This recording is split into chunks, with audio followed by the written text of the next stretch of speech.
जय गुरु जी। शुक्राना गुरु जी। सारी संगत को जय गुरु जी। ओम नमः शिवाय। शिव जी सदा सहाय। ओम नमः शिवाय। गुरु जी सदा सहाय। शिव पुराण श्री उमा संहिता का 44वां अध्याय। व्यास जी का जन्म। शौनक जी बोले, हे सूत जी, आप मुझे मुनि वेद व्यास के जन्म की कथा सुनाइए। तब शौनक जी के प्रश्न का उत्तर देते हुए सूत जी बोले, हे शौनक जी, एक दिन की बात है। पराशर जी तीर्थ यात्रा करते हुए यमुना तट पर आए। उस समय मल्ला भोजन कर रहा था, इसलिए उसने अपनी पुत्री मत्स्यगंधा को उन्हें नाव द्वारा यमुना पार कराने का आदेश दिया। मत्स्यगंधा पराशर जी को नाव से यमुना पार ले जा रही थी। उसकी सुंदरता देखकर पराशर जी उस पर मोहित हो गए। जैसे ही उन्होंने यमुना पार की, पराशर मुनि ने उसका हाथ पकड़ लिया। तब मत्स्यगंधा ने मुनिवर से कहा कि आप रात का इंतजार करें। पराशर जी ने अपने योग से दिन को रात कर दिया। दोनों का मिलन हुआ, परंतु मत्स्यगंधा चिंतित थी। तब पराशर जी ने उससे वर मांगने को कहा। मत्स्यगंधा बोली, मुनिवर, मेरे इस कर्म को मेरे माता पिता कोई भी ना जान सके, मेरा कन्या धर्म भी ना जाए और मुझे आपके समान तपस्वी और शक्तिमान पुत्र की प्राप्ति भी हो।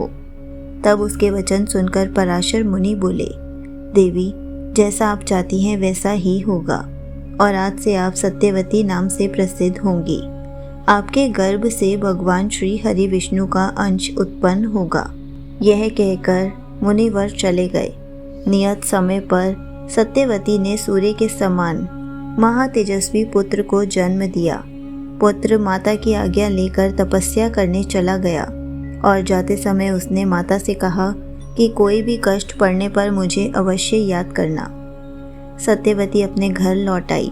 व्यास जी तपस्या में लीन हो गए। वेदों की शाखाओं का अध्ययन करने से वे वेद व्यास के नाम से प्रसिद्ध हुए। फिर वे तीर्थ स्थानों के भ्रमण के लिए निकल पड़े।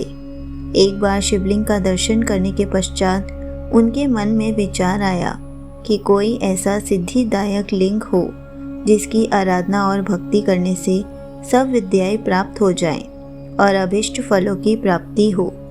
यही सोचकर वे ध्यान मग्न हो गए। तभी उन्हें ज्ञात हुआ कि धर्म, अर्थ, काम और मोक्ष देने वाले अति मुक्त महाक्षेत्र में मध्येश्वर लिंग स्थित है। वेद व्यास जी ने गंगा में स्नान करके व्रत आरंभ कर दिया। उन्होंने भोजन त्याग दिया। वे पहले फलाहारी रहकर पूजन करने लगे। फिर उन्होंने सिर्फ जल ही ग्रहण किया। फिर उन्होंने सिर्फ हवा को ग्रहण करते हुए अपना पूजन आरंभ किया। तत्पश्चात उन्होंने निराहारी रहकर भगवान शिव की उत्तम तपस्या की। उनकी इस दूसरे साधना से शिवजी प्रसन्न हुए और वेद व्यास जी को दर्शन दिया। देवादिदेव महादेव जी को साक्षात अपने सामने पाकर वेद व्यास जी उनकी स्तुति करने लगे। वे बोले, हे देवादिदेव कल्याणकारी शिव, आप मन और वाणी से अगोचर हैं। वेद भी आपकी महिमा को पूर्ण रूप से नहीं जानते। आप ही सृष्टि के रचना करता, पालन करता और संहार करता है। हे सर्वशक्तिमान ईश्वर, आप ही जन्म, मरण, देश, कुल आदि से रहित हैं। आप ही त्रिलोक के स्वामी हैं। इस प्रकार व्यास जी ने शिवजी की स्तुति की। प्रसन्न होकर शिवजी बोले, हे व्यास जी, तुम मन चाहा वर मांगो। तब व्यास जी बोले, स्वामी, आप तो सर्वज्ञ सर्वेश्वर हैं, आपसे कुछ भी छुपा नहीं है। तब त्रिलोकीनाथ भगवान शिव बोले, मुनिवर, मैं तुम्हारे कंठ में स्थित होकर तुम्हारी इच्छा के अनुसार इतिहास एवं महापुराणों की रचना करूंगा। तुम्हारे द्वारा प्रयोग में लाए गए स्तुति अष्टक का जो भी शिवलिंग के सामने बैठकर 1 वर्ष तक तीनों काल में मेरी स्तुति करेगा, उसकी सभी मनोकामनाएं अवश्य पूर्ण होंगी। यह कहकर महादेव जी अंतर्धान हो गए। भगवान शिव की कृपा से वेद व्यास जी ने ग्रम, पदम, विष्णु, शिव, भागवत, भविष्य, नारद, मार्कंडे, अग्नि, ब्रह्म वैवर्त, लिंग, वाराह, कूर्म, मत्स्य, गरुड़, वामन, ब्राह्मण आदि 18 महापुराणों की रचना की। ये सभी पुराण पुण्य और यश देने वाले हैं।